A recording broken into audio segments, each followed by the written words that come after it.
Many of the recordings allegedly sent from New Aberdeen describe events, locations, and individuals confined to the city limits. This has frustrated many researchers, whether they believe in the tape's authenticity or not. The quarantine prohibits investigations of New Aberdeen and the surrounding environment, making events chronicled on the Victor Jones Radio Hour impossible to verify.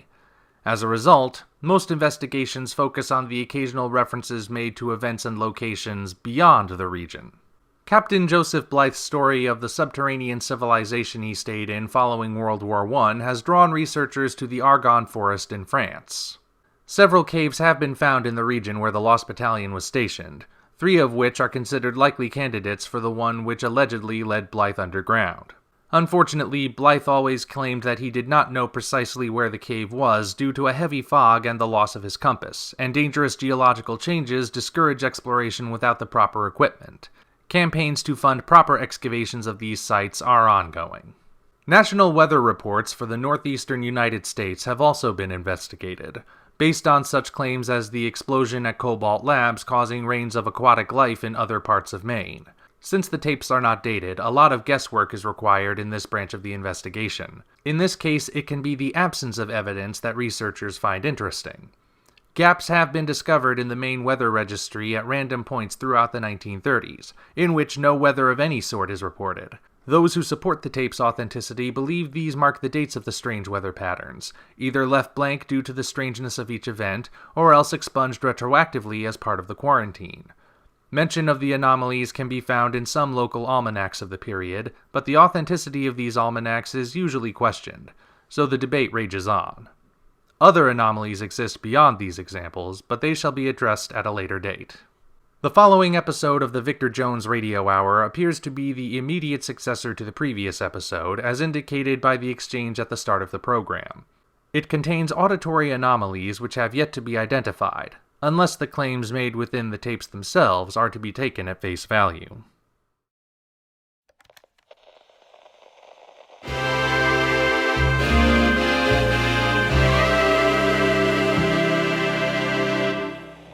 Welcome, ladies and gentlemen, to the Victor Jones Radio Hour, brought to you by Oyster Brand Toothpaste. Brush with oyster.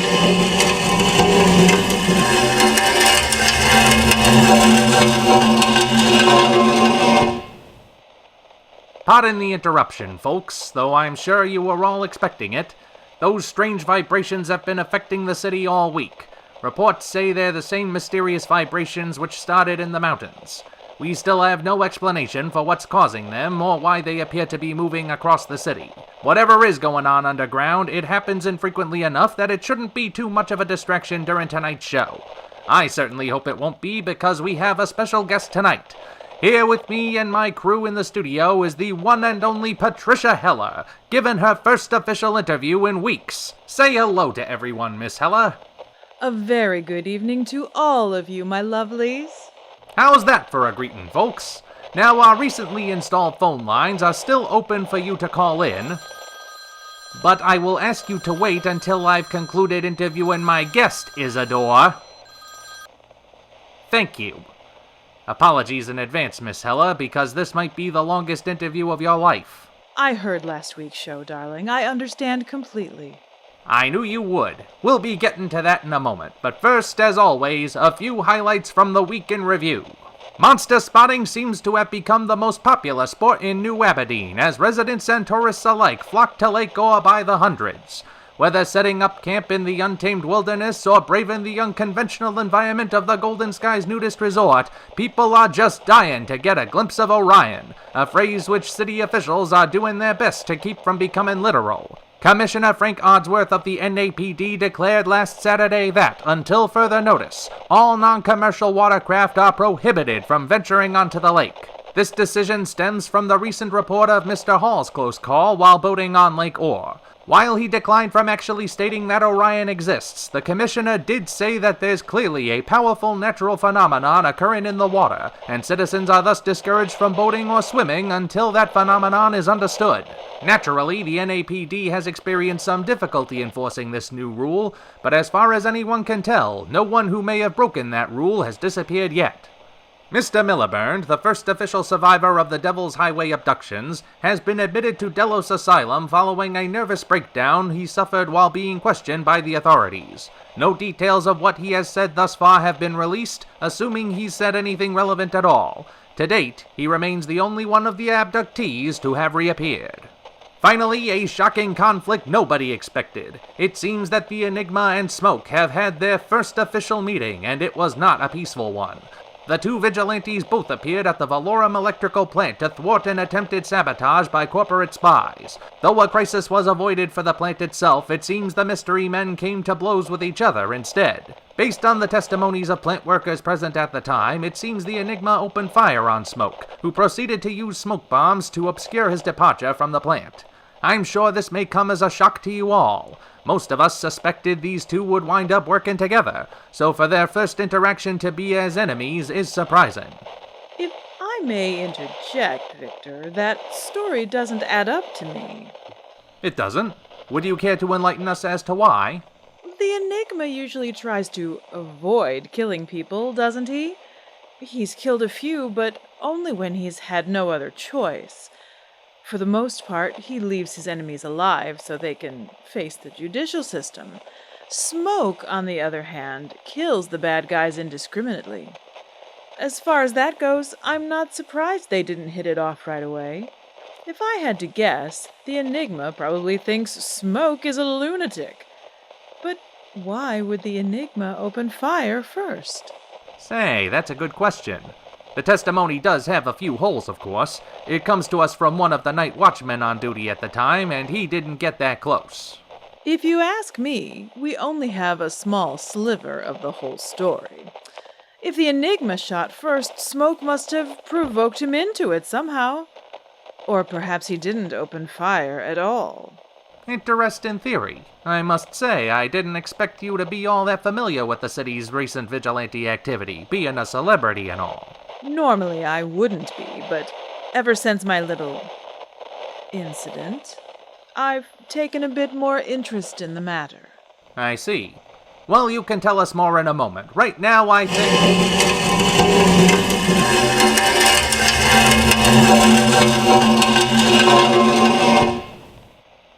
Ahem. As I was saying, I think our audience is due for a bit of a musical interlude. How about something that swings, fellas?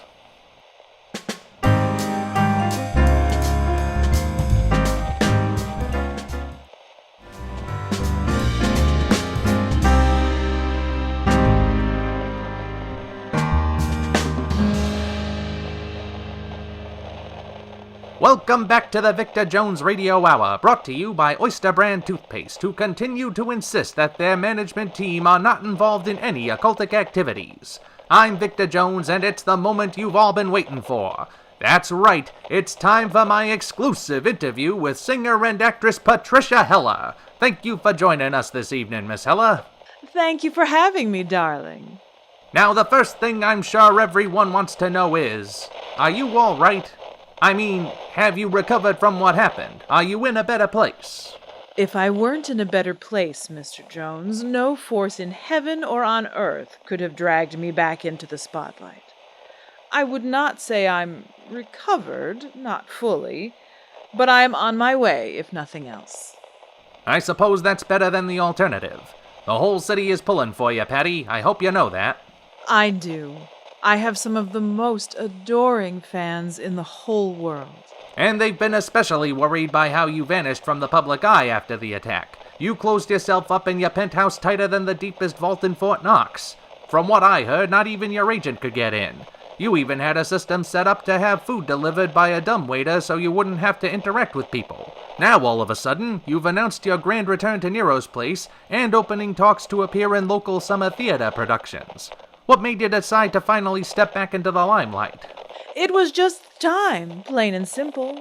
A girl can only wallow in self-pity for so long before she has to get back on her feet, especially when she has an adoring public waiting to hear from her. After a few weeks holed up all alone, I felt the stage calling me back, and I could not resist it. Ever the performer, I see. So, on the night you were attacked... Not to be rude, Victor, but I did not agree to this interview so I could relive the worst day of my life. I don't mean to put you on the spot, but a lot of people have been concerned about you. Most of us still don't even know how badly you were hurt, or why you never filed a report with the police. And you would just love to be the one who gets the exclusive, wouldn't you? Well... Okay, so I get a little boost if the story breaks on my show, but I'm not that heartless. Look, people aren't going to stop grilling you about what happened unless you spill. That's not me prodding you, that's just the truth. The way I figure it, you can either learn to live with that for who knows how long, or you can get at least some of it out there right now and ease up on the tension. I leave it up to you, Miss Hella. If it's really that bad, just say so, and I won't bring it up again.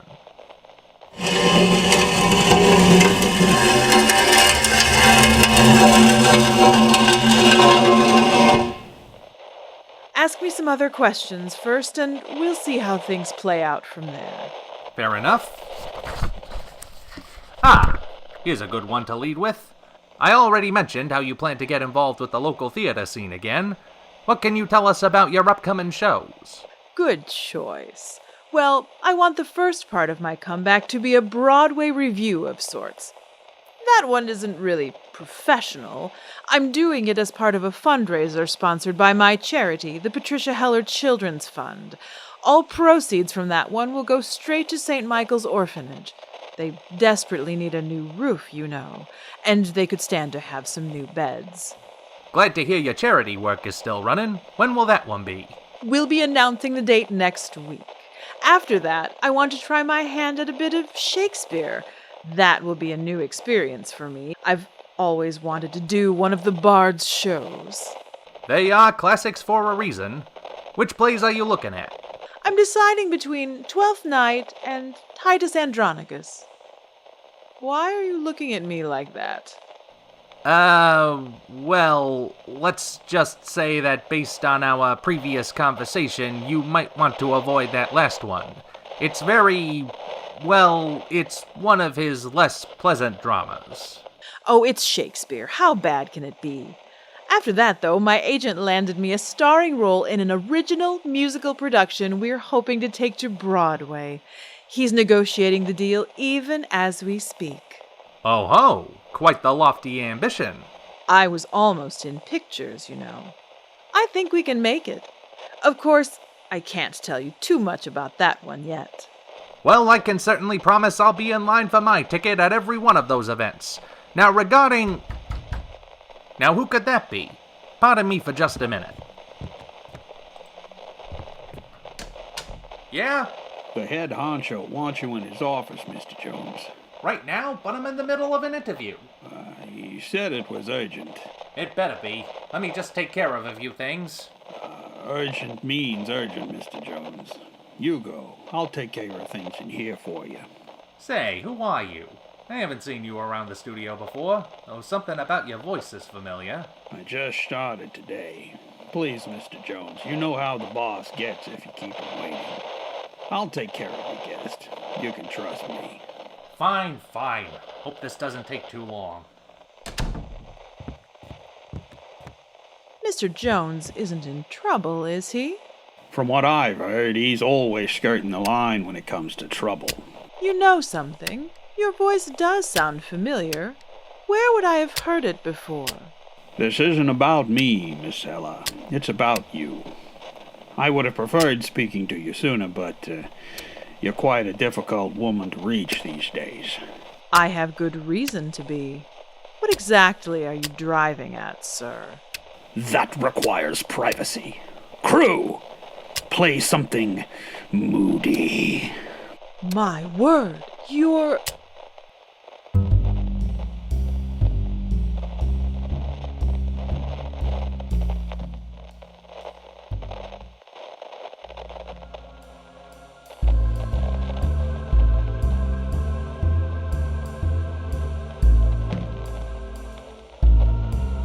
If I ever get my hands on that new guy, I'll tear his tonsils out through his nose, sending me up to the boss in the middle of a show when he never even called for me.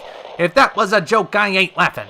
And what are you palookas thinking in here starting a number without my say-so?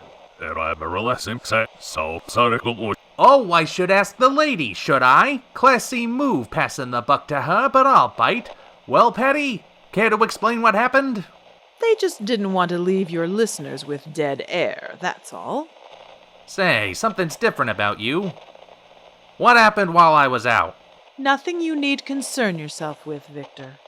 It's my show, Patty. I'd say anything that happens on it is my concern. What the? Who was that? Never mind. I've given it some thought, and I'd like to say something about the night I was attacked.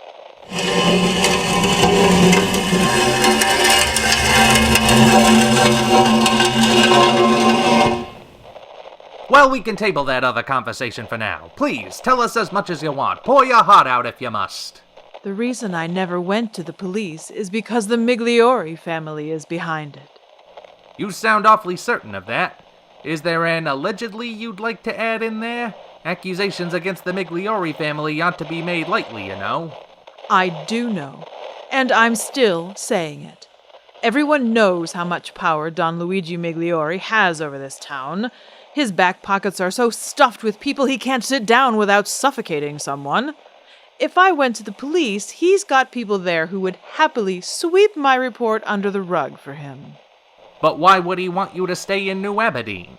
He practically owns Nero's place, Victor. His name may not be on the deed, but he has the official owners under his thumb. I'm the headlining act at Nero's, so he saw my potential departure for Hollywood as a threat to his finances. I'd been getting messages for weeks that were, let's say, strongly encouraging me not to leave. They clearly didn't work. You were still westward bound.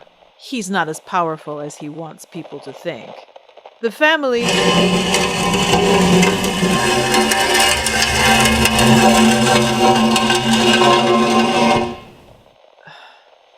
That's becoming very annoying.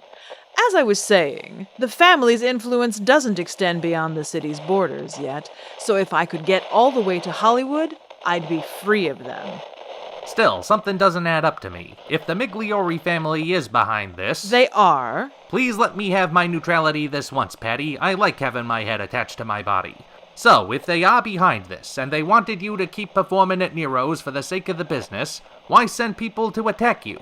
After all, you've been out of the game for a while because of it. Seems a bit counterintuitive if you ask me. True. The club is Don Luigi's concern, so he wouldn't have pulled that stunt. He spent his resources convincing the people from MGM that I wasn't Hollywood material, greasing their palms and whatnot. The men who attacked me were actually sent by his lunatic son, Vito. The boy's obsessed with me, and he has a macabre way of showing it.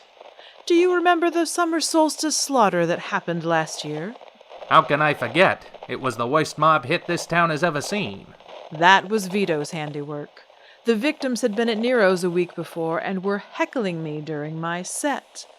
That made Vito furious, so he ordered them killed. And he waited for the summer solstice because that's when I was born. It was his birthday gift to me. Can you even imagine? That is abnormal. It also explains why the cops never determined a clear motive for it. Well, there's your motive. Vito wanted to defend my honor the only way his diseased mind could think of. So when he learned I was planning to leave New Aberdeen for California, it broke his little black heart. While his father sabotaged my deal with MGM, Vito made sure I couldn't run away, so he sent some thugs to rough me up. And you know the rest.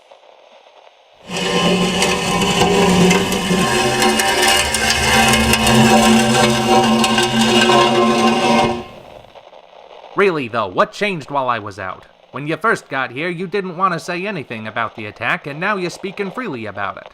Something must have happened. Let's just say that I've been given a new perspective on things, Victor. Years of experience in show business has taught me that opportunities can appear when you least expect them to. But now that you've accused the Miglioris in such a public manner, aren't you concerned about some kind of retaliation? If what you're saying is true, they might suddenly decide you're expendable.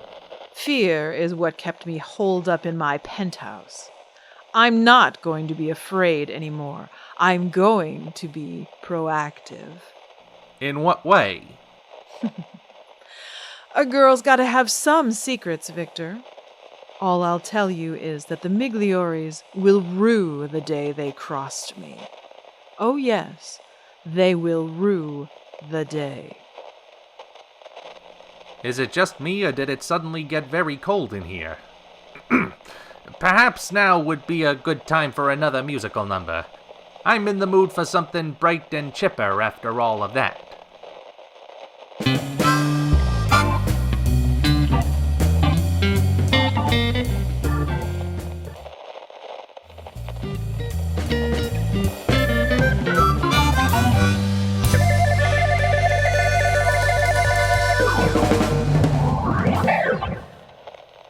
Welcome back to the Victor Jones Radio Hour, brought to you by Oyster Brand Toothpaste, who wishes to inform the public that their product does not cause any harmful side effects, and recent allegations printed in New Aberdeen Daily to the contrary are unfounded.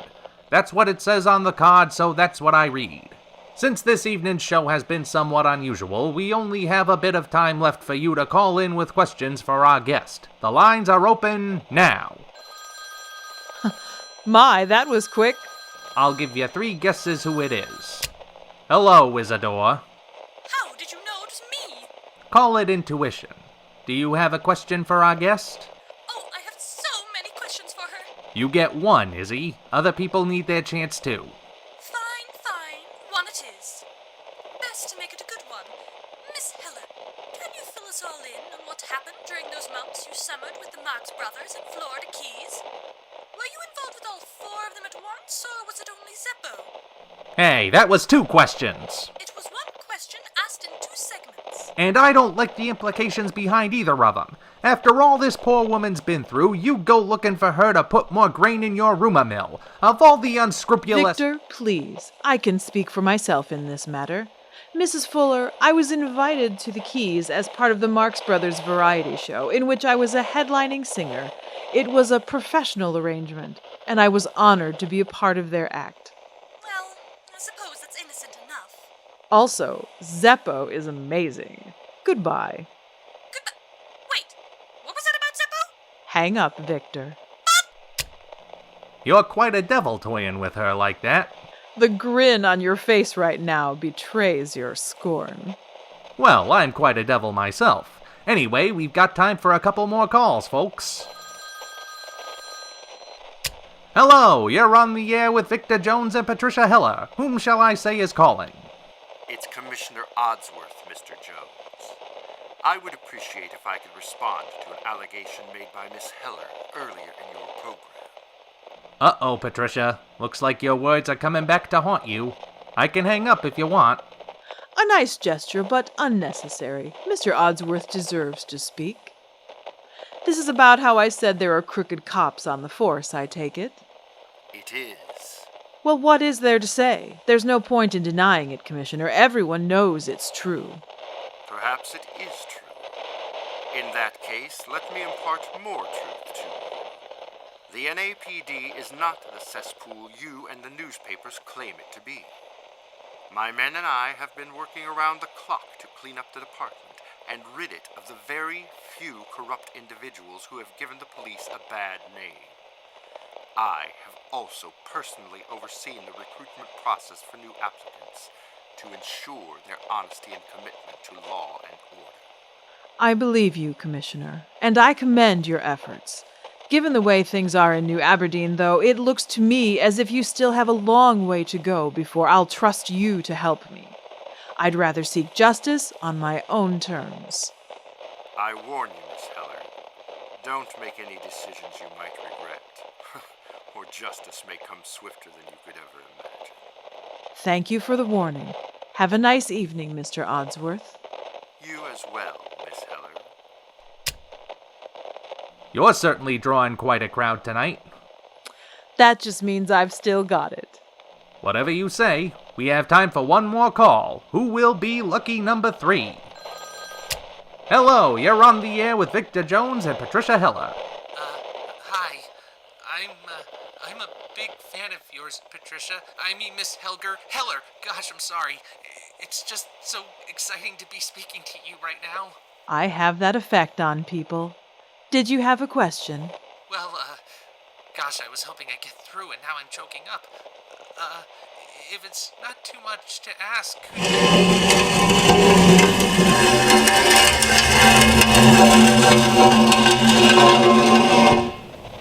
I'm afraid I didn't hear you, darling. That blasted drill drowned you out. I said, could you please sing something on the air? One of your signature songs, maybe? Sing now? With so many people listening? Oh, I just couldn't. I'm not even prepared. But since you asked so nicely... Hate to interrupt, but I'm afraid we don't have that kind of time. We're already cutting it close. Aww. Oh, don't fret, darling. You can hear me the next time you're at Nero's place. Me at Nero's? I can barely afford groceries. Really? Well, that just won't do. Perhaps we can work something out so you can attend as a guest. Ain't that a nice gesture? While those two strike a deal, I'll play you lovely listeners at home one last instrumental piece so as not to leave you dissatisfied.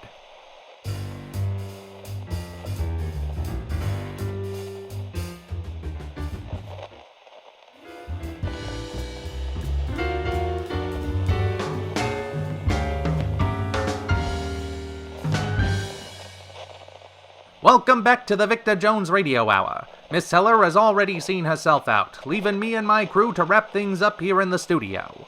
Our guest has given us quite an insight into that dark chapter of her life, and seems determined to move past this trauma one way or another.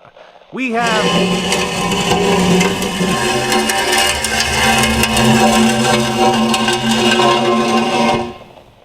I'll be glad when that's finally over. Anyway, we have one last announcement from the studio before... A call this late in the show? Well, guess I'll see who it is. Hello, you're on the air with Victor Jones. You just missed my guest, so sorry if that dashes your hopes. It's them, Vic. Joe? Captain Joseph Blythe, is that you? Yes, Vic, it's me. Well, as I live and breathe, good to hear from you again, you old so-and-so. How are things between you and Hope? Sorry, Vic, but I haven't the time for small talk. I'm calling because I know what the drilling sound is. It's them, the people from the underground city. They finally sent somebody. Really? What makes you so sure? I remember before I left, I was shown a craft they were working on. They told me it was a transport that they would use to come to the surface. I think the thing that's been making the noise is that craft. They're tunneling under the city looking for some place to surface. What was that? Just a minute. Joe? Hey, what's going on? Hey, Joe, say something. Joe!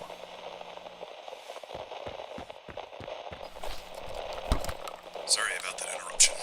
What on earth was all that racket? Nothing worth getting concerned over. Anyway, I think once the craft finds a place where it can break through the ground without causing any damage to the city, they'll do it.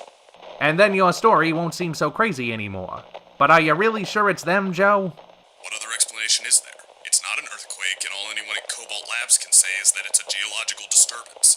Although I guess we won't know for certain unless we see it. That would be the best proof of all. Things just keep getting stranger and stranger in this town. Makes you wonder what'll happen next.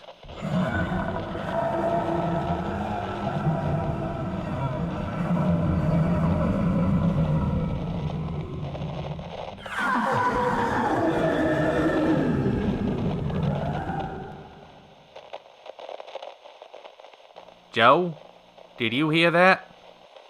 Yeah. I don't suppose your subterranean friends showed you anything that makes that noise? They didn't, Vic. I'm outside right now, and that sounded like it came from the lake. The lake? Then that means that... The New Aberdeen Tapes, Episode 5, The Patricia Heller Interview. Written, directed, and edited by Ryan Collins. Starring, in alphabetical order, Lisa Cerezo as Patricia Heller, Ryan Collins as Victor Jones and Excited Fan, Sean Hastings as The Enigma, Midnight 29 as Isidore Fuller, Rodney Woodworth as Commissioner Frank Odsworth. Featuring the following music in alphabetical order. 1940s Slow Dance by Doug Maxwell. Blues Infusion by Quincas Moreira. Da Jazz Blues by Doug Maxwell. Dances and Dames by Kevin MacLeod. Swing Theory by Freedom Trail Studio. Supported by the following patrons: Big Man Geek, Gordhan Rajani, Gongelian, Mark Davies, Mark Kolar, Matthew Hall, Ramos, Tarbtano, The Frag Minion, and Thomas Nickel. Title card by Snazzy Chapeau. Thank you all for listening.